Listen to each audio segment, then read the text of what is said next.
Hello दोस्तों, स्वागत है आपके अपने चैनल आनंद एजुकेशन में। तो आज के इस वीडियोज़ में हम अलजेब्रा के कुछ महत्वपूर्ण प्रश्नों को सिलेक्ट किया हूँ। ये वो प्रश्न हैं जो प्रीवियस एसएससी के सारे एग्जाम्स में आए हुए हैं। तो एक एक करके हम वो सारे प्रश्न को देखते हैं। उम्मीद है आपको ये वीडियो अच्छी लगेगी। तो चलिए सेशन को शुरू करते हैं।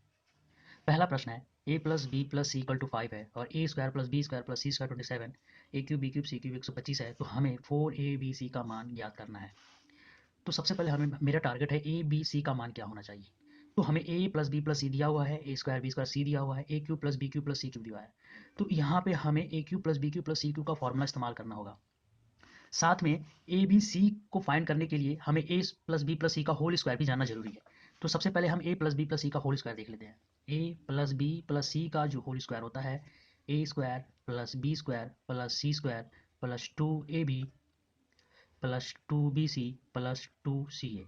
तो a plus B plus C की वैल्यू क्या है, 5 है। तो यहाँ पर हम 5 का स्क्वायर कर देते हैं, फिर is equal to A square plus B square की वैल्यू 27 है। फिर प्लस यहाँ से अगर हम 2 कॉमन ले लेते हैं तो लिख सकते हैं 2ab plus B C plus C A. फिर इसे अगर हम सॉल्व करते हैं, 5 का स्क्वायर हो जाएगा 25 equal to 27 plus 2ab plus B C plus C a. 25 minus 27 तो हो जाएगा -2, और ये 2 इधर जाएगा तो ये भी हो जाएगा 2, is equal to A B plus B C plus C A. तो ए B plus B C plus C A की जो वैल्यू हो गई वो हो जाएगी -1। अब हमें फाइंड करना है A B C, 4 a B C का मान क्या होगा। अब एक और फॉर्मूला इस्तेमाल करना होगा, A cube plus B cube plus C cube minus 3 A B C का।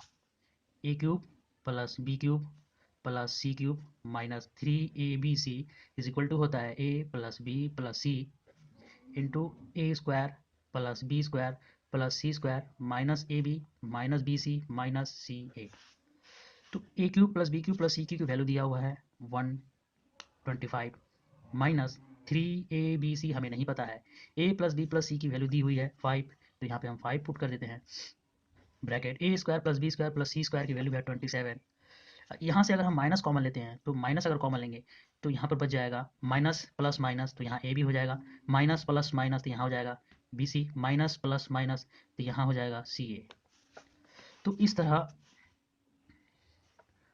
आगे सॉल्व करते हैं तो ये हो जाएगा 125 minus 3 A B C is equal to 5 into 27 minus A plus B plus C की वैल्यू है -1। तो यहाँ पे अगर हम -1 लिख देते हैं, फिर फर्दर इसे सॉल्व करते हैं तो ये हो जाएगा 125, इसे हम इधर लेते हैं, इसे इस साइड लाते हैं, -3 A B C is equal to minus minus plus, तो 27 और 1 28, 28 5 6 होता है 140। फिर अगर हम 3 ए बी सी को उधर लाते हैं तो ये हो जाएगा 125 minus 140 is equal to 3 A B c. ये हो जाएगा -15/3 is equal to A B c. तो ए बी सी का मान हो जाएगा -5, ए बी सी का मान हो जाएगा -5। तो हमें फाइंड करना है 4 a B C is equal to हो जाएगा 4 इंटू ए बी सी का मान है -5, तो इक्वल टू 4 इंटू 5 -20, यही इसका आंसर हो जाएगा। आई होप कि आपको ये समझ में आ गया होगा। देखिए ये क्वेश्चन इतना लंबा नहीं है, बस आपको समझाने के लिए ये फॉर्मूला मैंने लिखा हूँ। हालांकि ये 2 स्टेप में भी ये सारा कैलकुलेशन हो जाता। हम चाहते थे 2 स्टेप में भी आंसर ला सकते थे, बट आपको समझाने के लिए इतना प्रोसेस बताएं ताकि अगर आप शुरुआत में अगर आप ये वीडियो देख रहे हैं तो आपको कोई तकलीफ ना हो और इससे रिलेटेड जितने सारे प्रश्न हैं वो आप बना सके। चलिए अब अगले क्वेश्चन की ओर बढ़ते हैं। क्वेश्चन है A plus B plus C is equal to 6, A B plus B C plus C is equal to 5। तो फाइंड करें A cube plus B cube plus C cube minus 3 A B C बराबर क्या होगा। तो इसका सबसे पहले मैं शॉर्टकट ट्रिक बताता हूँ। अगर कोई इक्वेशंस और वेरिएबल में जो कॉम्बिनेशंस होते हैं, अगर इक्वेशन 2 हो और वेरिएबल 3 हो तो वहाँ पे आप वैल्यू पुटिंग करके आप आंसर ला सकते हैं। तो यहाँ पर देखिए A plus B plus C equal to 6, ये 2 इक्वेशंस हैं। वेरिएबल कितने हैं, एक ए बी सी, इसका मतलब इक्वेशंस 2 हैं और वेरिएबल 3 है। तो इसका मतलब है कि हम यहाँ पे वैल्यू पुटिंग करके इसका आंसर ला सकते हैं। हम ए बी सी में किसी को कुछ मान सकते हैं। तो कैलकुलेशन को आसान करने के लिए हम ए बी सी में किसी एक टर्म को जीरो कर देते हैं। सपोज हम ए को अगर जीरो कर दे तो क्या होगा, अगर ए को जीरो कर दे तो बी प्लस सी बराबर 6 होगा। अगर ए को जीरो कर दे तो ए बी ये टर्म जीरो हो जाएगा, सी ये टर्म जीरो हो जाएगा, तो बच जाएगा बी सी बराबर 5। फिर हमें फाइंड क्या करना होगा तब, अगर ए को जीरो कर देते हैं तो ये तो जीरो हो गया और 3 ये भी जीरो हो जाएगा, तो फाइंड करना हमें B cube plus C cube. ये है सबसे शॉर्ट तरीका। अब हमें B cube plus C cube का फॉर्मूला पता होना चाहिए, तब हमें ये सॉल्व कर लेंगे। तो B cube plus C cube बराबर लिख सकते हैं बी प्लस सी का cube minus 3bc into B plus C, ये फॉर्मूला होता है A cube plus B cube का। बी प्लस सी की वैल्यू है 6, 6 का क्यूब माइनस 3, बी सी की वैल्यू है 5, 3 इंटू 5, और बी प्लस सी की वैल्यू है 6। इसे अगर हम फर्दर सॉल्व करते हैं तो ये हो जाएगा 6 पर पावर की 216 माइनस 5 3 15 माइनस 90। तो ये हो गया 216 माइनस 90, तो इसका आंसर होगा 126। अब हम इसको बेसिक तरीके से सॉल्व करने की कोशिश करते हैं। चलिए अब इसे दूसरा मेथड से सॉल्व करते हैं। तो हमें फाइंड करना है A cube plus B cube plus C cube minus 3abc की वैल्यू क्या होगी। तो हमें फॉर्मूला पता है a plus B plus C का होल स्क्वायर होता है A square plus B square plus C square plus 2ab plus 2bc plus 2ca।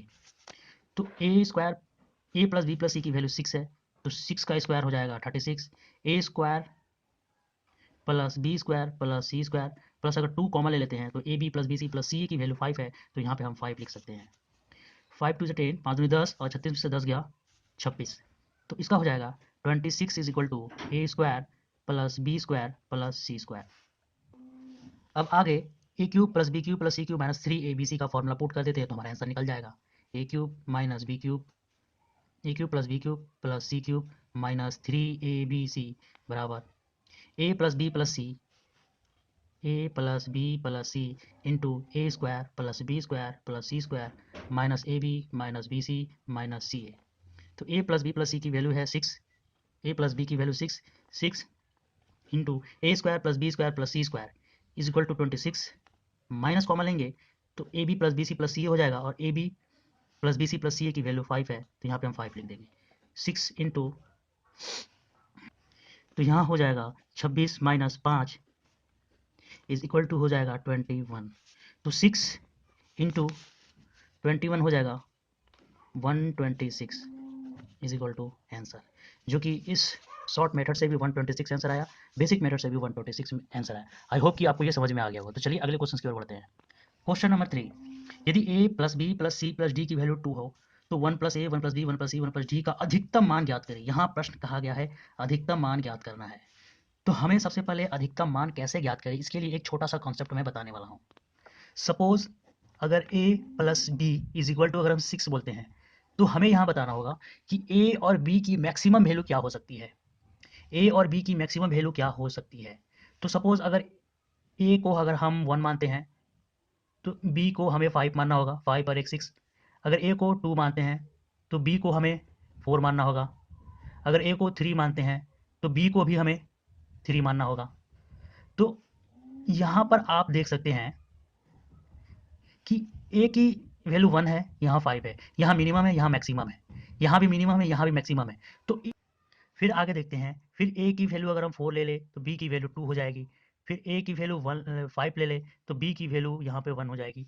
तो अगर यहाँ a की वैल्यू 5 है तो b की मिनिमम हो जा रही है, तो ये शॉर्ट सूट नहीं करेगा। a की वैल्यू 4 है, b की वैल्यू 2 है, ये भी मिनिमम है। अब यहाँ इस वाले कंडीशन में देखना होगा कि a की वैल्यू भी 3 और b की वैल्यू भी 3 लेते हैं, तो a और b इस वाले टर्म में, दोनों टर्म में सबसे अधिकतम मान a और b का ही होता है। तो इस स्थिति में a बराबर b जो होगा वो इसका अधिकतम मान होगा। तो हम कह सकते हैं a बराबर b। तो a की वैल्यू और b की वैल्यू जब दोनों बराबर हो और वो वैल्यू को पुट करने पर अगर 6 आए तो वही मान सबसे बड़ा होगा। तो a की वैल्यू और b की वैल्यू में कौन सी ऐसी संख्या है जो दोनों इक्वल हो और दोनों को पुट करने पर 6 वैल्यू आए, तो वो हो जाएगी a बराबर 3 और b बराबर 3। तो इसका मतलब है कि a की वैल्यू भी 3 होगी, b की वैल्यू भी 3 होगी। तो सेम कंडीशन हम यहाँ अप्लाई करते हैं। यहाँ पर देखिए a plus B plus c plus d बराबर 2 है, तो इसका मतलब a b c d आपस में बराबर होंगे, क्योंकि मुझे अधिकतम मान ज्ञात करना है। तो हम लिख सकते हैं a बराबर b बराबर c बराबर d। ठीक, तो a b c d अगर चारों है तो हम लिख सकते हैं 4a बराबर 2। तो a की वैल्यू हमें हो जाएगी 1/2। तो a plus B plus c plus d को हम लिख सकते हैं 1/2। इसका मतलब a की वैल्यू 1/2 होनी चाहिए, b की वैल्यू भी 1/2, c की वैल्यू भी 1/2 और d की वैल्यू भी 1/2। तो हमें a b c d, a की वैल्यू भी 1/2, बी बराबर 1/2, सी बराबर भी 1/2 और डी बराबर भी 1/2 होनी चाहिए। तो अब सीधा इसका मान पुट कर देते हैं। 1 प्लस ए की वैल्यू 1/2 है, 1 प्लस बी की वैल्यू भी 1/2 है, इसको पुट करते हैं, 1 प्लस 1/2 इसको ही पुट करते हैं, 1 प्लस डी की वैल्यू 1/2 है। जब आप फर्दर इसे सॉल्व करते हैं तो ये हो जाएगा 3/2 इंटू 3/2 इंटू 3/2 इंटू 3/2। तो इसका आंसर हो जाएगा 81/60, जो कि इसका मैक्सिमम वैल्यू होगा, मैक्सिमम वैल्यू। तो आई होप कि ये समझ में आ गया होगा। तो चलिए अगले क्वेश्चन की ओर बढ़ते हैं। चलिए अगले क्वेश्चन की ओर बढ़ते हैं। क्वेश्चन है a plus 1/b equal to 1, b plus 1/c equal to 1। तो हमें फाइंड करना है c प्लस 1/a की वैल्यू क्या होगी। तो जैसे पिछले वाले वीडियोस में मैंने बताया कि अगर वेरिएबल दो है, अगर इक्वेशंस दो है और वेरिएबल तीन है, तो वहाँ पर हम वैल्यू पुटिंग कर सकते हैं। तो चलिए यहाँ पर हम देखने की कोशिश करते हैं कि कितने वेरिएबल है, कितने इक्वेशन है। साफ दिख रहा है कि एक प्लस एक दो इक्वेशंस हैं। वेरिएबल कितने हैं, ए एक वेरिएबल हो गया, बी दो हो गया, सी तीन हो गया। इसका मतलब इक्वेशंस दो है और वेरिएबल तीन है। तो इसका मतलब है कि इन दोनों इक्वेशंस में हम बी को जो कॉमन लिए हैं उसकी वैल्यू कुछ पुट कर लेते हैं। याद रखें, हमें वही वैल्यू पुट करना है जिसमें c का मान जीरो ना आए। अगर c का मान जीरो आ जाए तो वो इन्फिनिटिव हो जाती है, जो एडजस्ट नहीं करेगी। तो हम क्या करते हैं, b का कुछ ऐसा मान लेते हैं जिसमें ना c जीरो ना b जीरो। तो b को हम जीरो नहीं लेंगे, c को भी जीरो नहीं लेंगे। तो सपोज कुछ ऐसा मान ले लीजिए। तो चलिए b की वैल्यू अगर हम वन लेते हैं तो ये वन हो जाएगा। फिर इधर अगर वन लाएंगे तो one minus one is equal to zero. इसका मतलब a की वैल्यू जीरो हो जाएगी, b की वैल्यू वन हो जाएगी। फिर अगर b की वैल्यू अगर हम वन लेते हैं तो फिर one minus one zero, one by C equal to zero. C की वैल्यू जीरो हो जाएगी, क्योंकि हमें b और c की वैल्यू जीरो नहीं होनी चाहिए।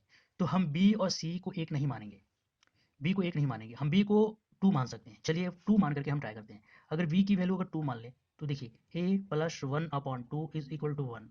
तो यहाँ पर a इज इक्वल टू हो जाएगा one minus one by two is equal to one by two. ठीक, b की वैल्यू हम वन बाई टू माने हैं। तो यहाँ पर हम b की वैल्यू टू माने, two plus one upon C is equal to one. तो one upon C is equal to one minus to minus one, और c उधर लाएंगे तो ये हो जाएगा c बराबर माइनस वन। तो c की वैल्यू माइनस वन और a की वैल्यू माइनस टू इस इक्वेशन में हम पुट करते हैं। तो c प्लस वन बाई ए की वैल्यू हमें फाइंड करना है। तो c की वैल्यू है minus one plus one upon A की वैल्यू है वन अपॉन टू। तो टू को डिवाइड करेंगे तो ये हो जाएगा माइनस वन प्लस ये नीचे से ऊपर जाएगा तो ये हो जाएगा two is equal to minus plus minus. तो बड़ा के सामने प्लस, तो टू में से वन जाएगा एक, तो इसका मतलब वन आंसर होगा। आई होप कि आपको ये समझ में आ गया होगा। तो चलिए अगले क्वेश्चन की ओर बढ़ते हैं। तो चलिए अगले प्रश्न की ओर देखते हैं। प्रश्न है x minus one by X equal to eight. तो x to power four plus one by X to four का मान ज्ञात करें। देखिए ये प्रश्न CGL 2020, 2022 और 2019 में भी आया हुआ था। तो ये काफ़ी अब इस तरह के इस प्रकार के प्रश्न अब ट्रेंडिंग है, और ये प्रश्न बार बार हर एग्जाम में पूछे जाते हैं, खासकर एसएससी सीजीएल सीजीएल में ये इसका फेवरेट क्वेश्चन है। तो चलिए इस क्वेश्चन को सॉल्व करने की कोशिश करते हैं। देखिए x minus one by X equal to eight, तो x to the four plus one by four का मान क्या होगा। तो हमें यहाँ देखना होगा X to the power four term तक जाना है।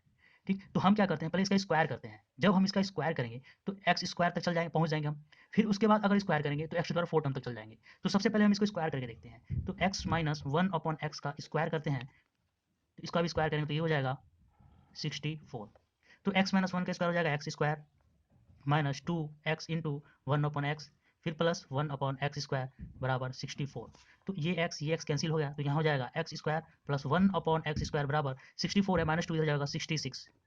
ठीक, एक टर्म आ गया यहाँ पर। अब फर्दर इसे हम स्क्वायर करते हैं। क्योंकि मुझे एक्स द्वारा फोर टर्म तक जाना है, तो हम क्या करते हैं, x square plus one upon x square को फिर स्क्वायर करते हैं। तो यहाँ पर 66 का स्क्वायर भी करना होगा। तो जब हम इसका स्क्वायर करते हैं ये हो जाएगा x to power four plus two into x to the power square into one upon x square, फिर एक्स टू द पावर, हाँ, फिर हो जाएगा one upon x to the power four is equal to 66 का square होता है 4356। तो ये एक्स स्क्वायर कैंसिल, तो यहाँ हम लिख सकते हैं x to the power four plus one upon x to the power four is equal to 4356। ये प्लस टू है, इधर जाएगा तो माइनस टू हो जाएगा, तो इसका मतलब हो जाएगा 4354, ये इसका आंसर हो जाएगा।